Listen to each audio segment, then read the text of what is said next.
At one point or another in our work lives, we end up in a tough situation where we have to deal with ongoing personal issues. And yet, we have to continue to deliver at work. And whatever these personal issues might be, these can occupy all of our headspace and make it difficult to balance work life and personal life. And this can also be very stressful. And if you feel that way, trust me, you're not alone. First, let's acknowledge that this is perfectly normal. And it's perfectly okay to have personal matters occupying our headspace when we are at work. We are humans with lives outside our job titles. And sometimes life throws at us curveballs. And in those situations, we still have to work. But there are some things we can do to navigate through these challenges and still deliver at work. So here are my tips for these situations. First, we shouldn't be embarrassed or reluctant to talk to our manager and to our peers about the fact that something is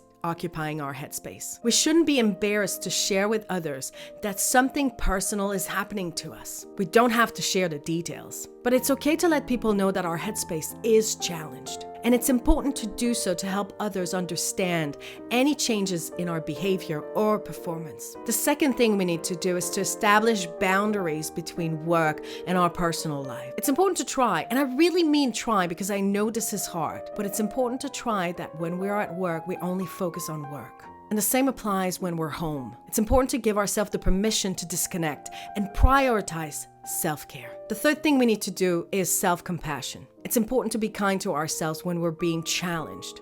It's actually essential. It's important to understand and accept that we might not be able to give our 100% at all times, and that it's okay. And it's important to give ourselves the credits for showing up and doing the best that we can, despite the situation that we are facing. Additionally, if the challenges are too big or taking a toll on ourselves, it's important to seek for help and support. Whether it's therapy, support groups, or just talking to a friend, it's important to help ourselves navigate through our struggles. And it's important to remember that we don't have to go through this alone. Finally, many companies also offer employee support and provide confidential counseling and support services. If our companies do so, we should take advantage of these resources to help us navigate through our challenges. To end this short video, I'd like to remind myself and everyone that it's not about being perfect, but it's about doing the best we can with what we have. And it's important to normalize these conversations. Everyone faces personal issues at one point or another, and there should be no shame attached to this. It's also important to use some strategies, as I mentioned before, so that we can ensure to get the support that we need. And it's important for workplaces to show support and understanding, so that everyone can go through their challenges